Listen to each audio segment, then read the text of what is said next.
Thank you.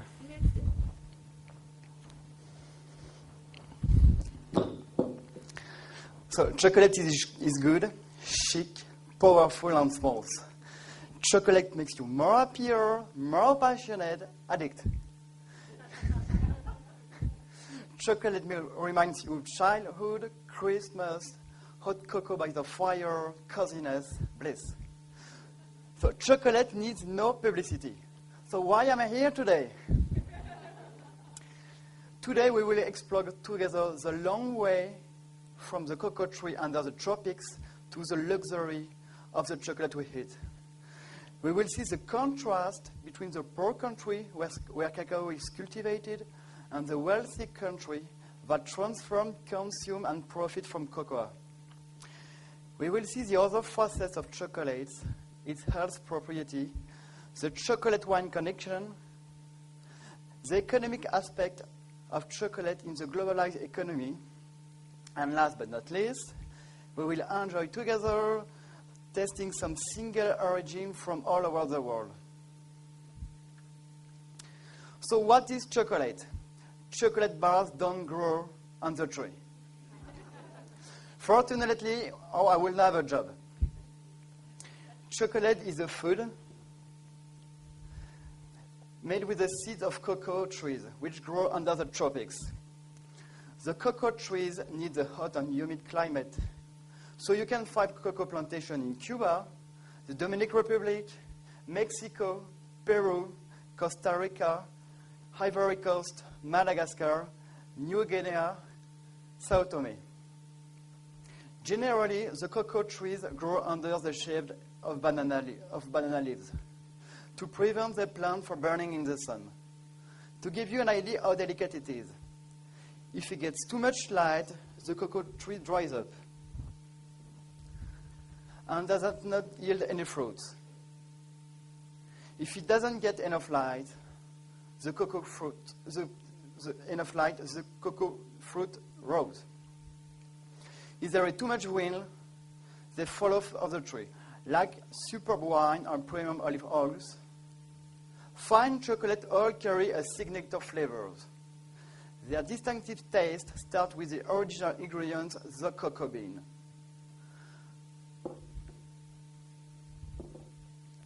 Wine grapes vary by varietal, region or origin, harvesting methods, and weather.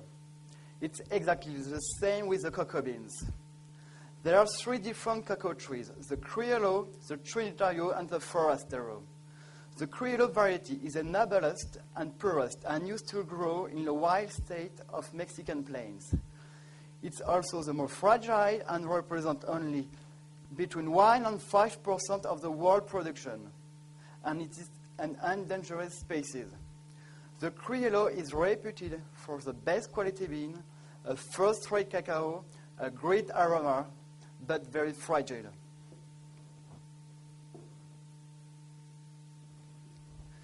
The Trinitario appeared in the 19th century after a cyclone in Trinidad. The Trinitario is a result of the cross between the Criollo and the Forastero, which permits to obtain good quality and good production. And the Forastero with an inferior taste represents only 95% of the world production. Cocoa beans grow in a cocoa pod, which looks like a melon. Cocoa pods have a green and yellow color before ripening, and orange to purple when they are fully ripe.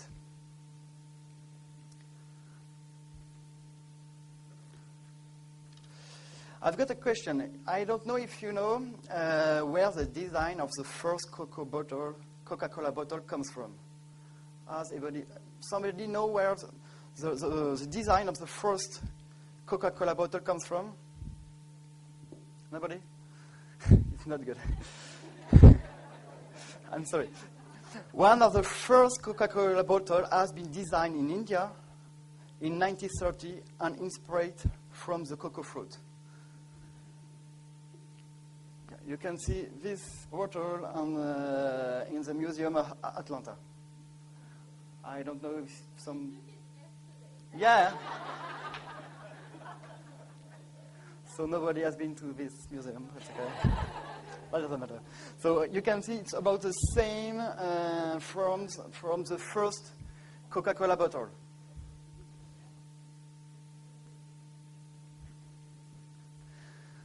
There are two harvest seasons, the main and the mid-season. Harvesting is a delicate process made entirely by hand, which means lots of job for lots of people. Only in Africa, 50 million people living off harvesting cocoa pods. First, the pods are cut directly from the tree with a machete or are knocked off with a stick. A cocoa pods contain 25 cocoa beans embedded in a white pulp. So you need 4 cocoa fruits to make a dark chocolate bars of 250 grams.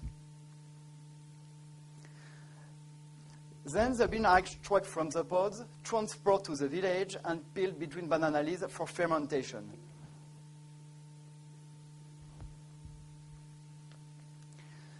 There are some important points to respect for a good chocolate final taste. Harvesting the fruits when it's fully ripe, controlling the fermentation will take several days and permits to transform the white sweet pulp into alcohol, and drying the beans in the sun to extract the moisture and prevent mold growth. So you can see the cacao beans were peeled between banana leaves for the fermentation. It's a very important point because that defines the final taste of the chocolate.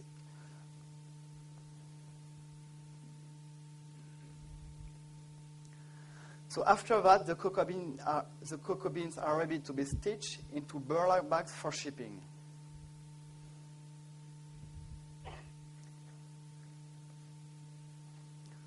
So now we will see how to produce chocolate.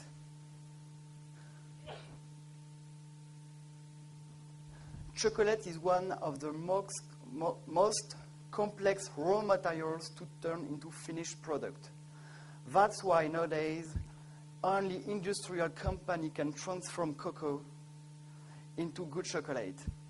The first step is to separate the beans from the dirt, like twigs, pebbles, and sand. Then they are roasting during 20 to 30 minutes in a temperature of 100 degrees Celsius. The roasting process is a very important step in the development of the final aroma. Roasting is far from being an exact science. For roasting to be a success, there are a number of conditions that must be met, and both knowledge and experience are needed. Once roasted, the beans are cracked to extract the nibs and remove the shell. At this point, the bean is nib. Then the nibs are ground, during which process you obtain chocolate liquor or cocoa mass. This liquor contains 45% of cocoa powder and 55% of cocoa butter. This is the base from which ingredient variety of chocolate are produced, and each chocolate factory has its own secret recipe. There are 2 ways to obtain chocolate.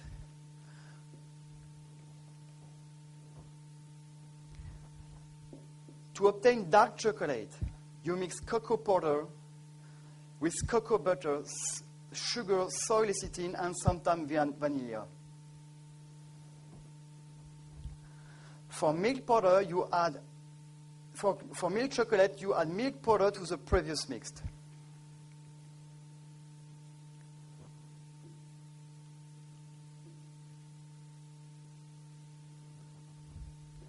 But to obtain white chocolate, you blend cocoa butter, milk powder, sugar, but no cocoa powder. That's why white chocolate is not considered as chocolate, because there is no cocoa powder. And for the French, it's impossible to have the denomination of chocolate with a white chocolate, because there is no the flavors and the aroma of chocolate with the cocoa powder. And it's a big company and some country near the France who try to introduce the denomination for the white chocolate. But for us, a chocolate without cocoa powder is not a chocolate.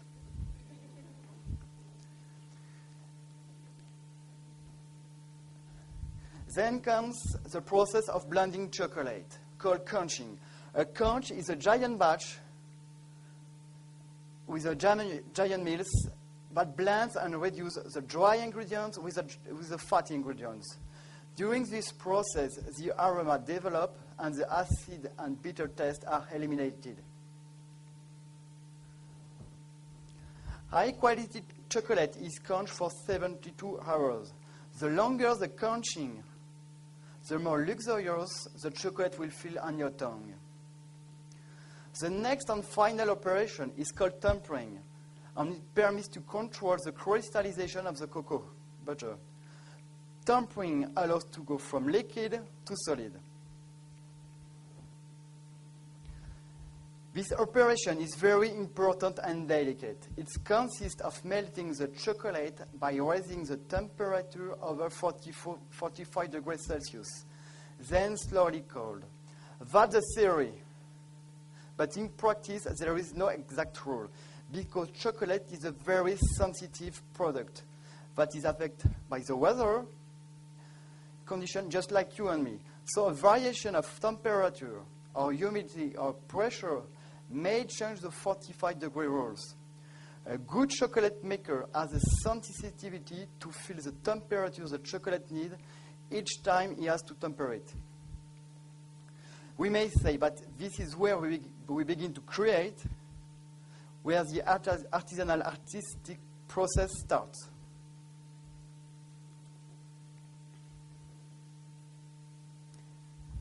So what is a good chocolate? People always want to know how to make a good chocolate. As with all the good things, there is a lot of work, care, and love involved in each step of the process. First is the choice of the raw materials. Personally, it's not only the good chocolate, but each ingredient that I need to choose carefully. A good recipe is a good start, but each ingredient counts. For example, in my case, the milk is as important as the chocolate. So I make sure that my milk supplier has the best process of sterilization. My caramel has to be crunchy, not sticky, and easy to use. That's why I search the best caramel.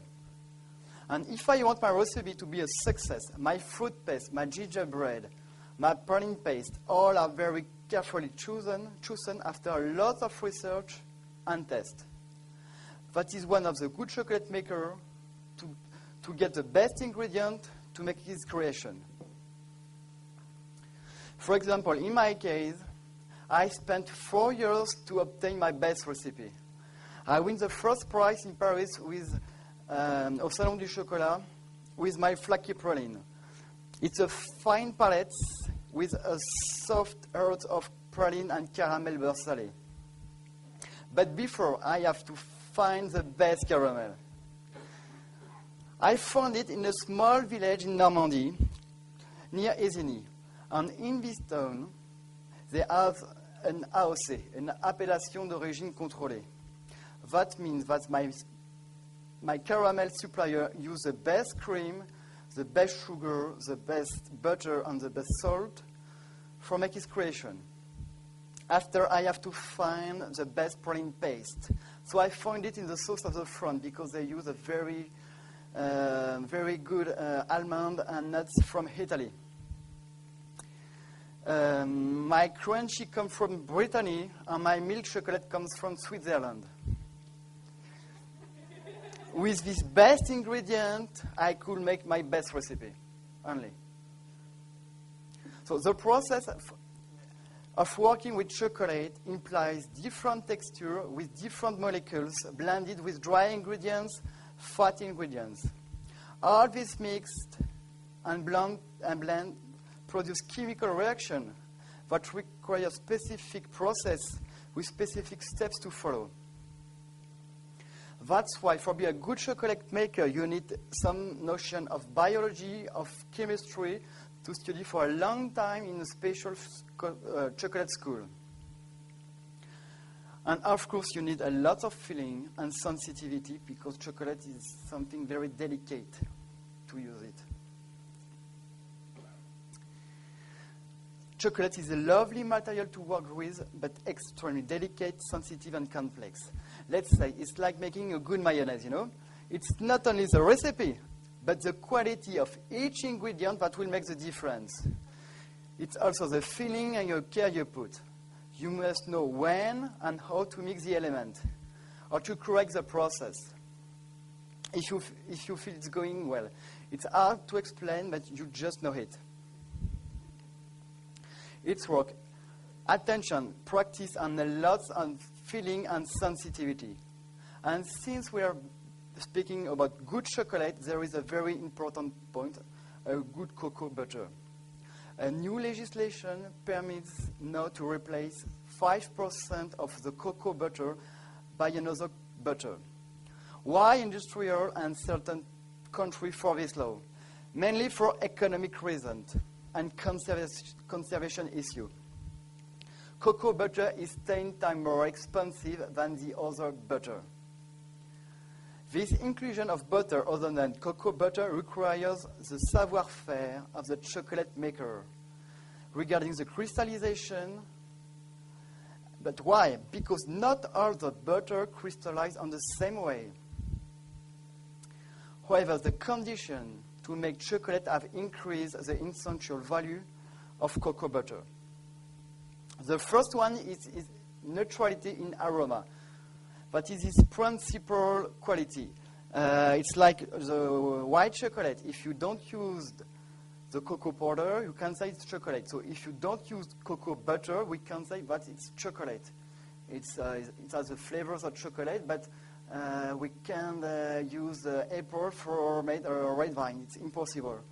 So we can use another butter than cocoa butter for produce chocolate. So for the French artisanal chocolate maker and some other country, it was really a crime to want it to introduce this percentage of cocoa butter. But thanks to the public, now the packaging contains a reference to the cocoa butter, so people may know when the chocolate is good. When you have a bar with 100% of cocoa butter or pure cocoa butter, it's a good chocolate only.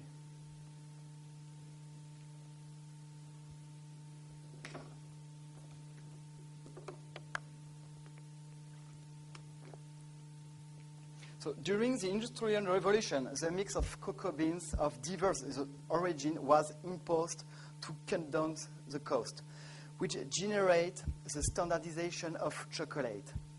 Nowadays, there is a new tendency in the chocolate world. The artisanal chocolate maker, and especially the French, have tried to track the origin of each cocoa beans to find again the palette of chocolate present in the world. This refers to cocoa beans grown in one particular region of the chocolate made from these beans. We are able to track down the origin. When we say the origin, it's not only the country where the cocoa beans come from, but also the specific plantation, and we are able to offer our customer this unique taste. We can go ever further, speak about the year, about the season, when the bean has been harvested to track the origin. Concerning the terroir, the traditional rural country growing methods, they affect the chocolate aroma through the climate, the richness of the soil, and the cultural practices. When you want to define a good chocolate, we are using the same denomination that we use for wine. For example, the vintage, the Laosé, which is the label guaranteeing the origin of French product. Rather than a fashion, the single origin is a return to the sources, and that is something to celebrate. Now we are able, like the red wine, to define the vintage, the quality, the origin, the different tree, and that permits to find some new flavor, and the flavor of each country and each different weather.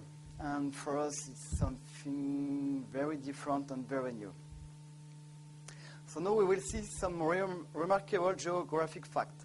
So in Africa, and mainly in Ivory Coast, the cocoa market provides jobs for the 2/3 of the population. But the lack of manual labor forces this country to hire people coming from neighboring countries, which creates social problems and religious conflict. This mass production is bought by the principal international industrial group to manufacture everyday consumer products. In South America, it is the original home of the cocoa trees. In Venezuela, the cocoa used to grow widely in certain regions of Venezuela.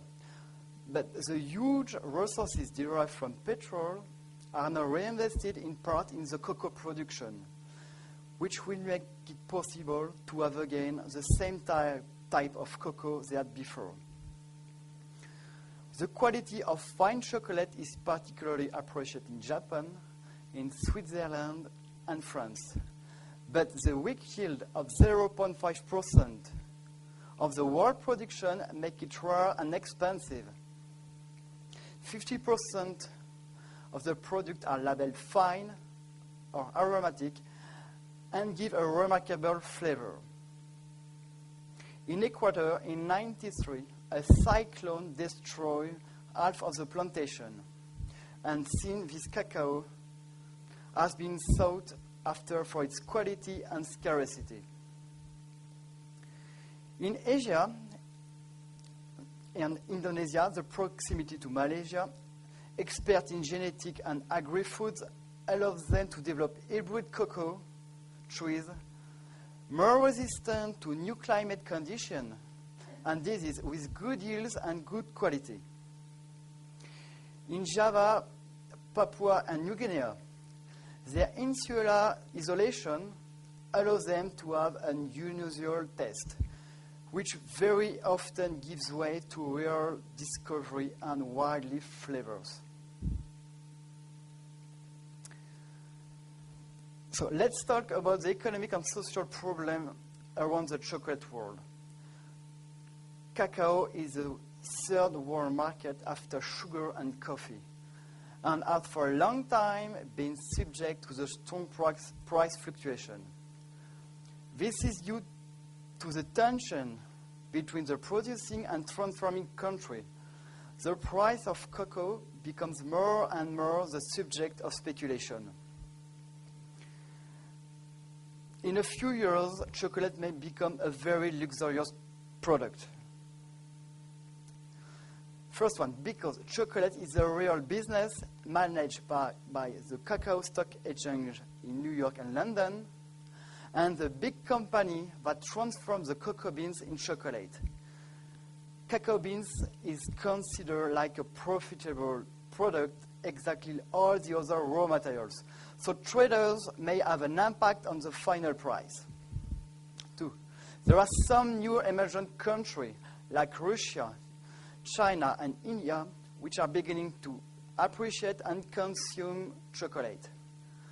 That's why now in China they begin to plant some new cocoa trees for our own production. So perhaps one day we will have some cocoa chocolate made in China.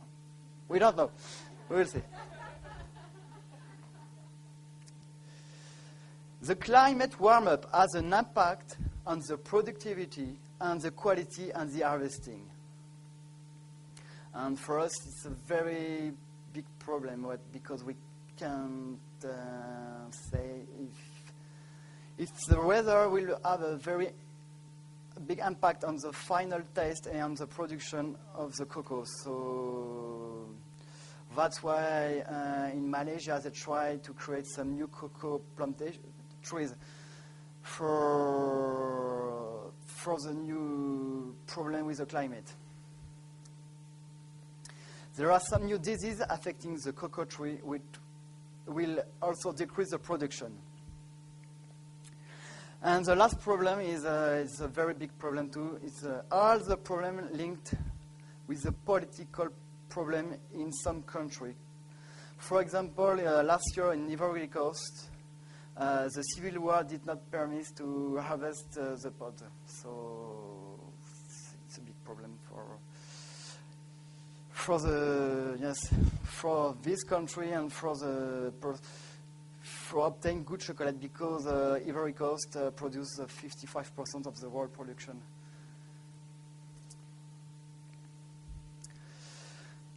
So chocolate is good for your health. I think, yeah, we can say, yeah. That's a $1 million question, I think. Sure. That depends, really. A good chocolate is a chocolate with at least 65% of cacao. So first, the white chocolate is not good for your health.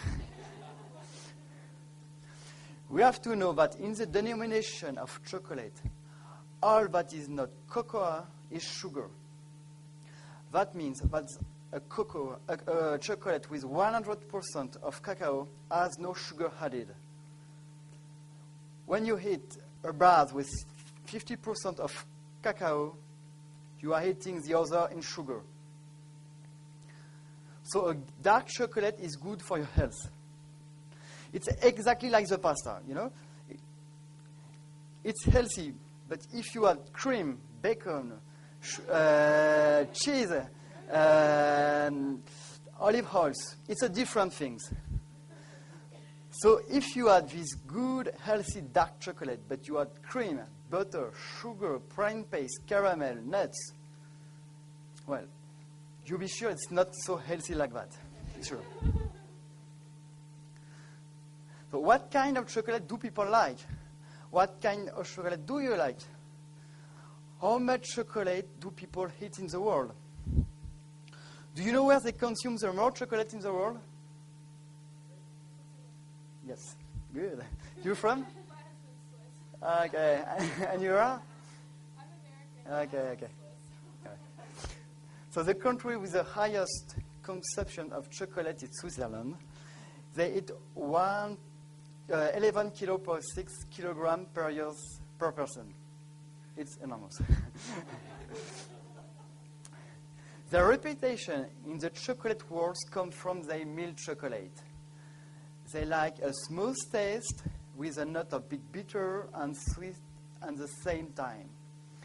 In Spain, they prefer to consume chocolate in the sweet spread and hot cacao. In Scandinavia, chocolate is a need. It's a staple and everyday food. It provides them with the caloric energy needed in such cold weather. The Italian take chocolate like they take everything else in a sensuous carnal way. Even granting chocolate aphrodisiac virtues. The Germans prefer a thick chocolate, unctuous and very sweet. The Belgians love a chocolate with a thick texture, rich in cream and butter. In England, they don't practically eat chocolate bars. They prefer chocolate candy bars, this very sweet specialty with a base of caramel and milk coated in a milk chocolate. So it's for us, it's totally different. Yeah. In Japan, Japan are very bold and they love to create chocolate and things in chocolate, like the Eiffel Tower or the Statue of Liberty. They love it. And they use chocolate to hide a gift. And they really make a very interesting use of chocolate. And they've got more than a simple taste in the mouth.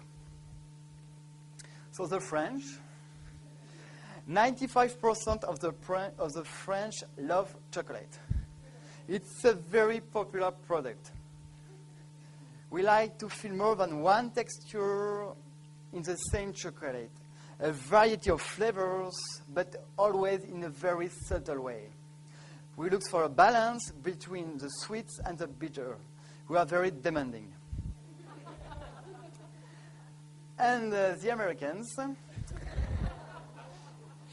they like a chocolate that is less smooth. Sorry. And now that you know how chocolate is made, Americans like a chocolate that is less conch.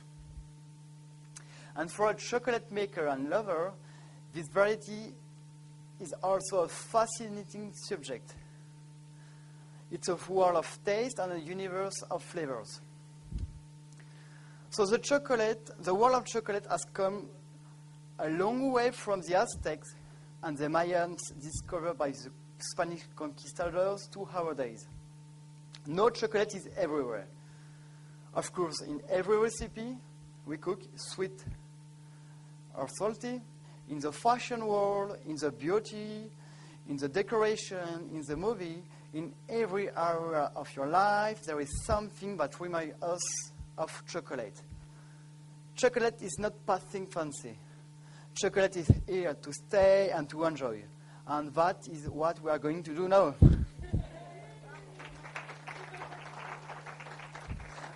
After this conversation together, I hope this time you will be regarding the chocolate with new eyes. I would like you appreciate not only the taste, but also all that is behind this marvelous craft of chocolate making.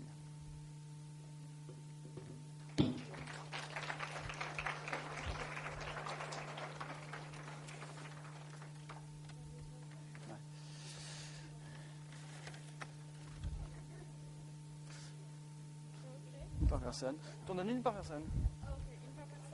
Tu parles français, ok. Ouais. Tiens, si tu veux donner. Ah, donc on donne une par personne, ouais. C'est ça? Ah ouais.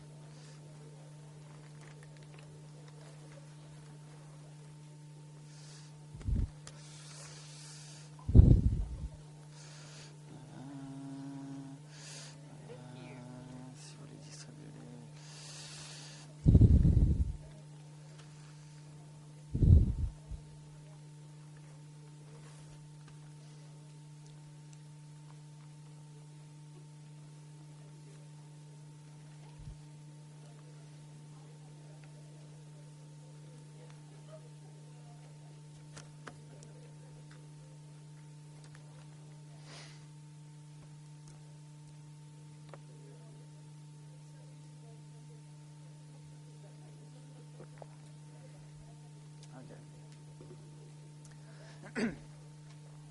So, in each testing, start with a milder test and conclude with a stronger one. Start with a milk chocolate, and if you are not testing milk chocolate, with a dark chocolate.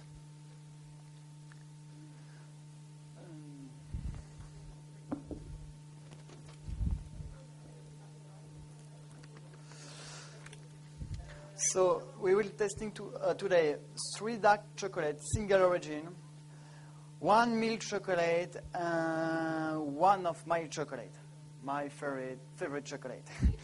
But the last one for the end. So we will begin with the Vanuatu milk chocolate. It's a 44% of chocolate. It's very bitter for a milk chocolate.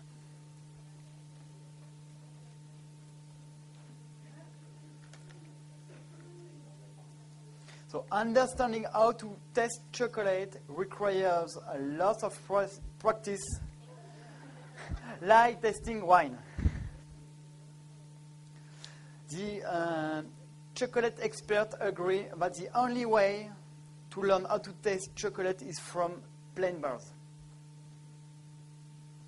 So the chocolate has to be tempered at above 22 degrees Celsius. But like the wine, it's good. Like any tasting, each sense has importance. The appearance, the flavors, the mouth feels, and the taste. I use some color for the Mexican and the Peru because I was not sure during the transport all the chocolate stay on the paper, so it's only, but it's okay. But I never use this kind of chocolate, this kind of color, only for this conference. So first the appearance. First, look at the surface of the bar, of the chocolate. Yeah. Yeah, I know.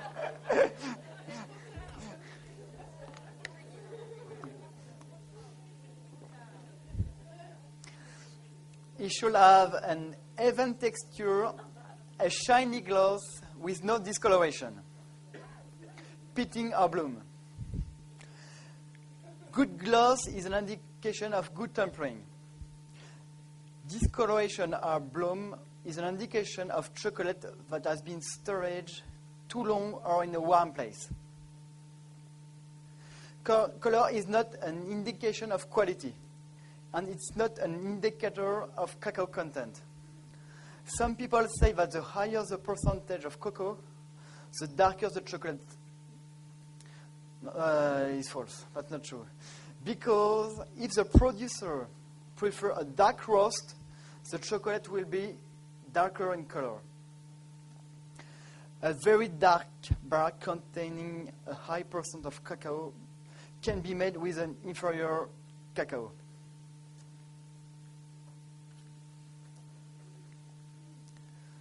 The professional gauge the quality of chocolate by the snap. So if you want to test the Peru, so the snap, the clear crisp sound made by breaking a piece of chocolate.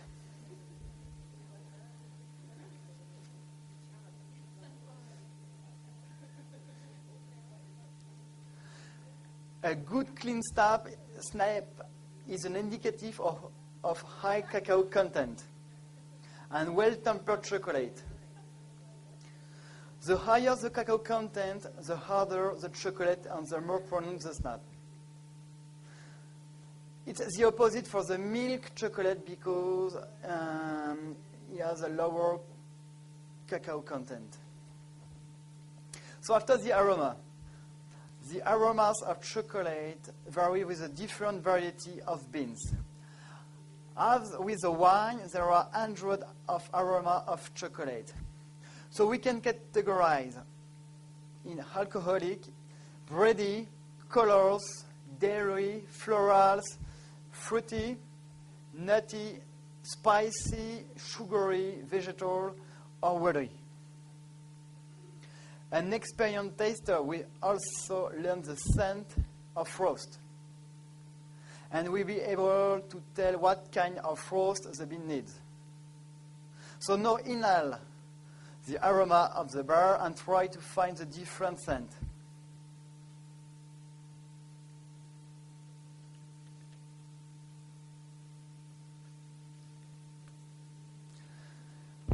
So the mouthfeel. With the chocolate, we look at the texture and other sensations the chocolate provides and dissolve in the mouth and chewed. In general, good chocolate will liquefy in the mouth without being chewed. The cocoa butter melts at around 32 degrees Celsius. So the chocolate texture can be smooth, it can be grainy or gritty.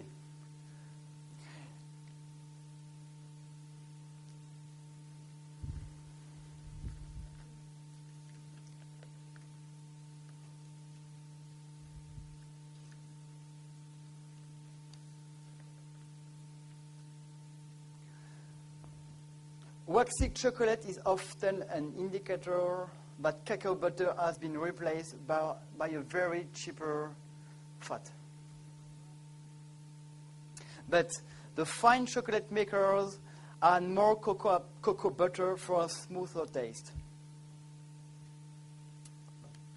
So the taste. You can try after the Mexican. So take half of the piece of the chocolate, look at the color,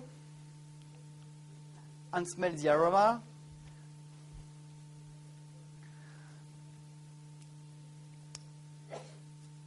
take a bit, chew it slowly and not how it feels. Allow the chocolate to slowly melt on your tongue. It is smooth, creamy, soft, gritty. It should not be waxy or hard to melt. Savor the chocolate.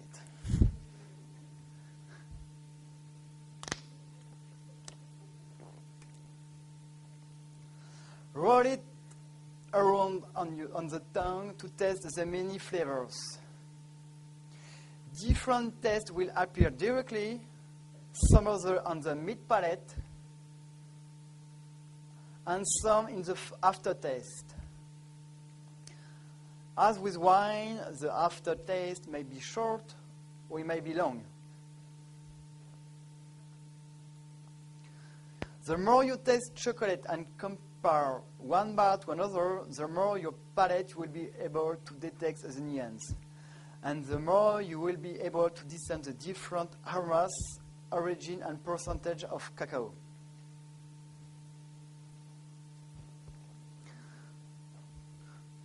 So in each tasting, you test the lowest percentage of cacao first. Just because chocolate is a very familiar product, expertise doesn't come easily. As with wine, there is a lot to master.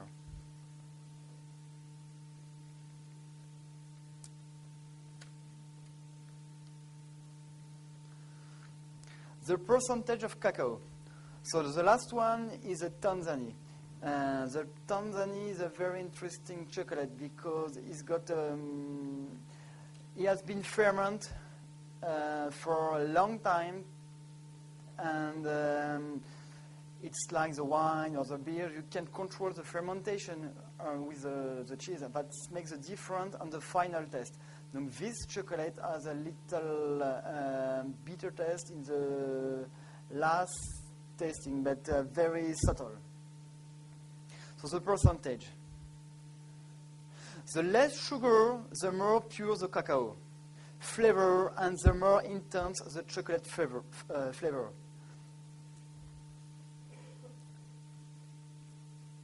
With the chocolate, as with the wine, the quality is influenced by the flavor of the fruit, by the soil, by the microclimate and the weather, by the way the farmer grow and harvest the trees, by the fermentation and drying process, by the roasting process, by the recipe and the conching process.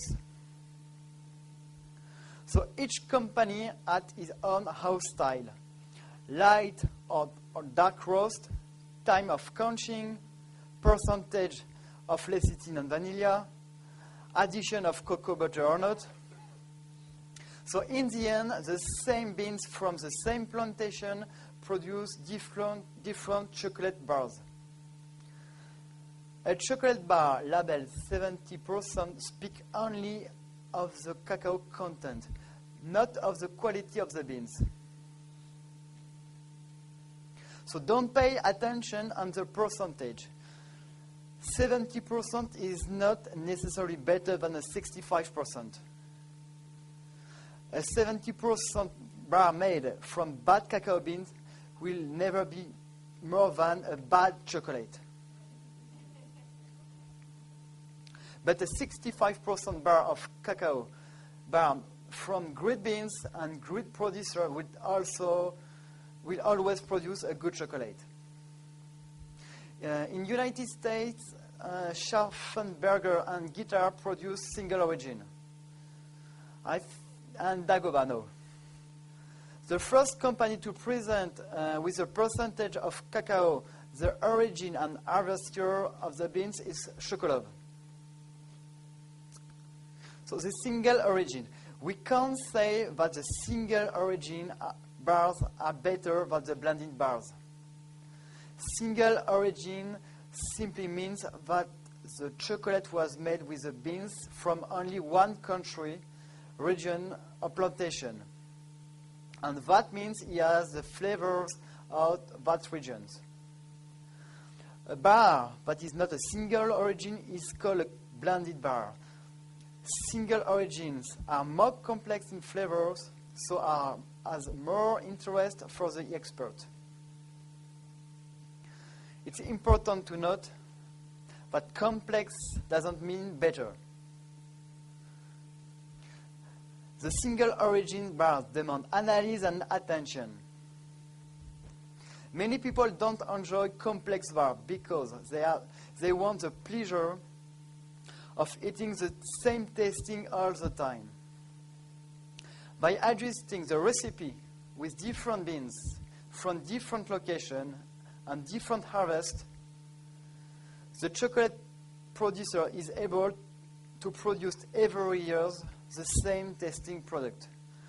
It's impossible with a single origin.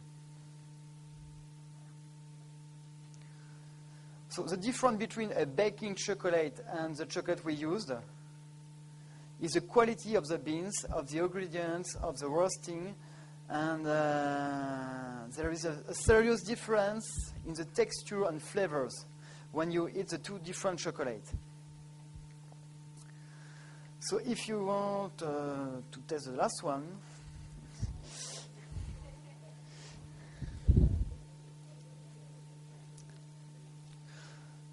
so the last one is my specialty. It's what I explained before. I spend a lot of time to find the best caramel beurre salé. So my caramel comes from Normandy. My praline paste comes from the south of France. My milk comes from Switzerland. So it's very hard to obtain a very good chocolate, but it's possible.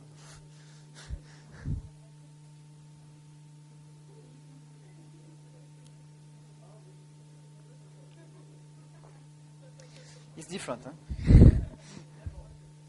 Thanks.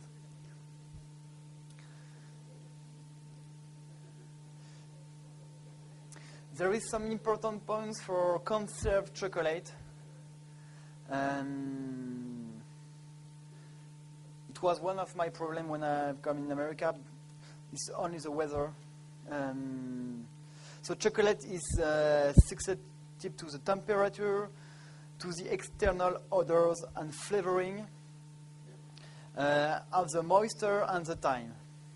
Chocolate absorbs odors very easily, and it's sensitive to change in temperature. So that's why for me it was complicated. I go on the north of America, I come in San Diego, and after I come in Washington. I'm not sure. I think it will be okay, but the difference of temperature will not have an impact, not on the tasting, but only on the appearance. Because perhaps that the cocoa butter will go on the surface of the chocolate. But normally it's okay. So white bloom on the surface can appear if the chocolate is being moved from cool to warm and back again. So fine chocolate should never be stored in the fridge. It's too cold, and there are many odors and too much humidity. Chocolate should be stored in a dry, cool, odor-free place between 65 and 70 degrees Fahrenheit, and at humidity level between 45 and 65%. So the best place for both temperature and humidity is a wine cellar. And I think you can store chocolate in good country. Full bar in for more than €1 if you can, if you don't finish it. So if you have some question, I will be enjoyed to try to answer it. I try to sell chocolate in US, but it's very, very complicated. The first problem is FDA.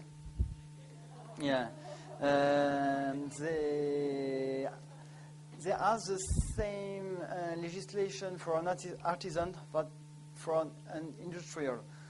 That means I need to give the nutrition fact. I can, but a lot of different. There is a lot of problem with the FDA, and the second one is the tax. Chocolate is taxed 100%, like lots of French product. So it's a big problem for export. But if you are ready to, that's why chocolate is French chocolate in US is very expensive.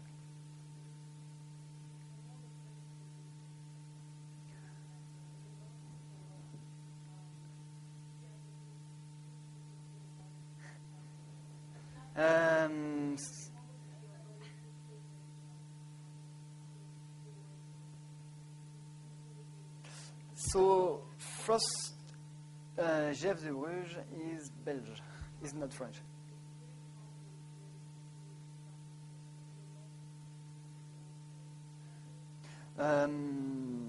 Yes. For recognize a good chocolate factory, first look at the more you have dark chocolate, the better it is.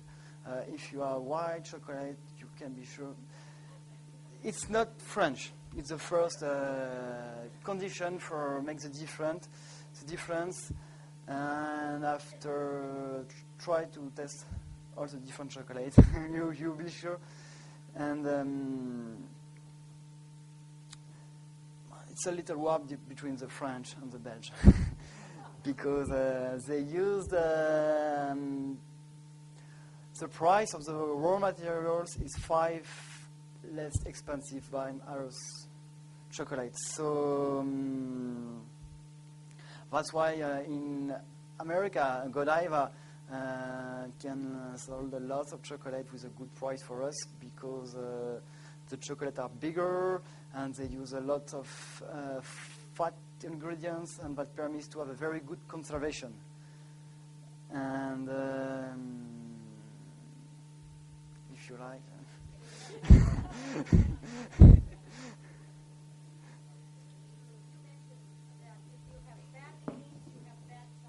Yeah. How do you know when you pick the beans if they're bad? Is it like the wine that you have to wait a little bit and then, oh my God, you have terrible prices because it's horrible? Like I guess that you think it's going to be good and the grapes will look horrible. You have the same thing, or you know immediately that the beans are bad? First, it's a real job to transform cacao beans in chocolate. So there are some people who do only that. We know that some origin are better than some another one.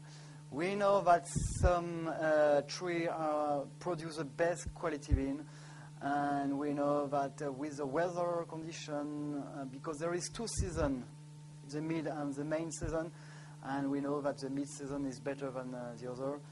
And so after you can, for produce a good chocolate, you can test the beans just after roasting. And at that moment, you can say, I use this bean for a very good single origin, or I will use it for a normal chocolate. What's the lifespan of a cocoa tree? Sorry?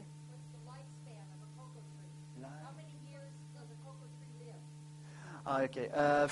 It's like the wine. Cacao trees produce good cocoa fruits. You need 10 years for produce a good cocoa pod, and after it is for, I don't know exactly, but I think it's more than 20 years.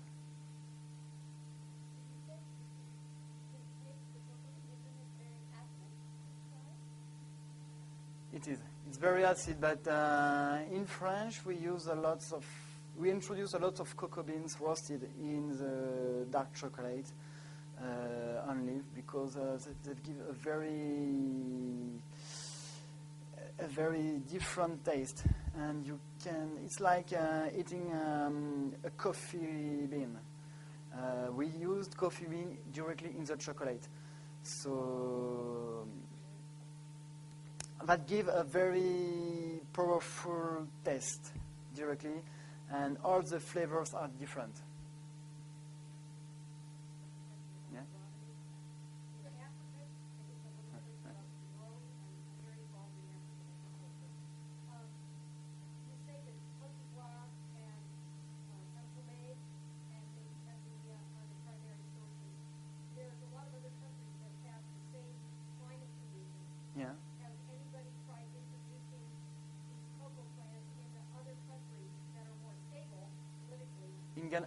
in Africa?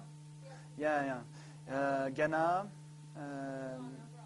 Ghana. There are other countries along the equator that are struggling, and since cocoa is going to become an endangered species, it would seem to me that it would behoove somebody somewhere to introduce these plants, and knowing that it's going to take some years to grow, to lift up their economies within a few years and give people jobs.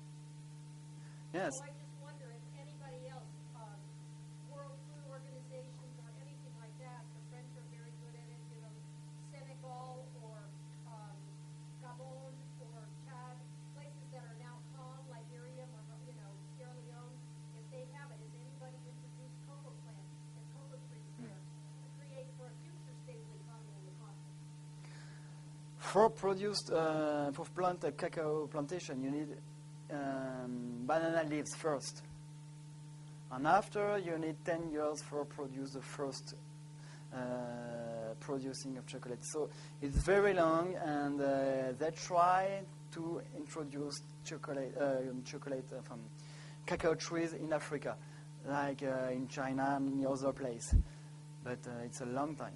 And the problem with the civil war, not only in Côte d'Ivoire, it's a very problem, and the climate is a very problem. So we don't know if in few years the cocoa plantation will be upper or under the tropics.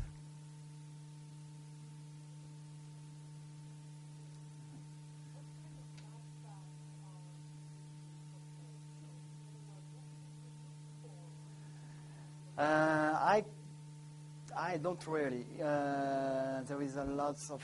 They use in general the fat from coconuts. In general, and the other I never study for these different fat ingredients. So if you want only to know if it's a good chocolate, it's full cacao butter only.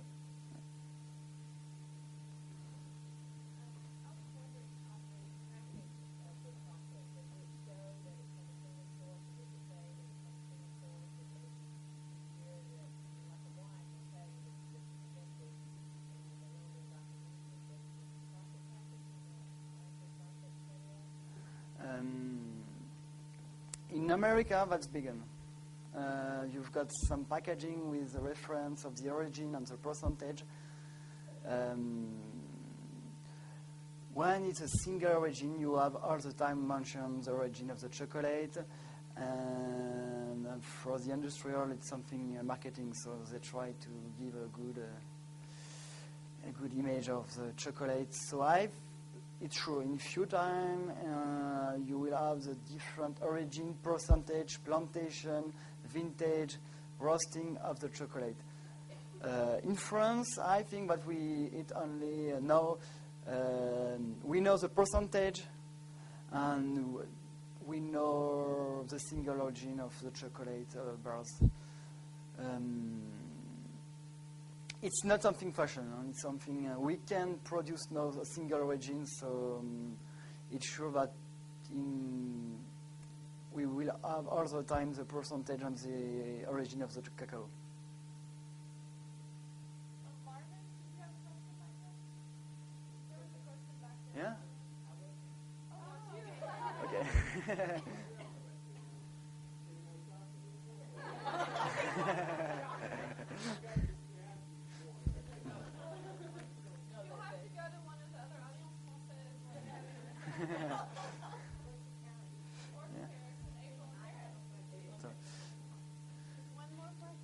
Oui. Oui.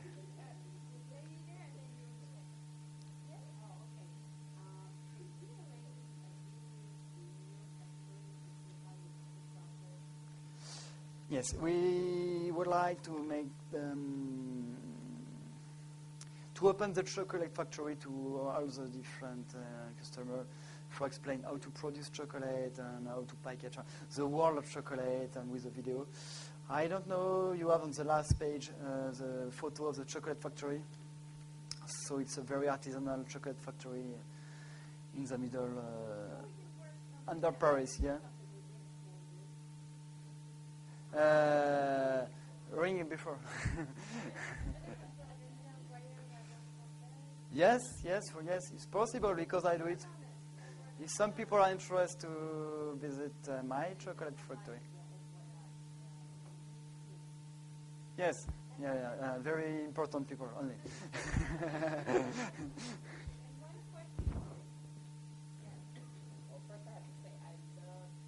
Yeah, the last one, yeah.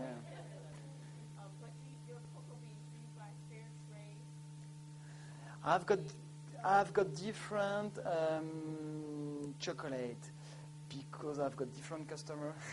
So someone wants normal chocolate, some other want organic chocolate, and some other fair trade chocolate. The problem with the fair trade chocolate is that we've got only very few origin, and that's why we've got only 2 different chocolate. And what I think there is République Saint-Domingue, and after Peru. And the problem is that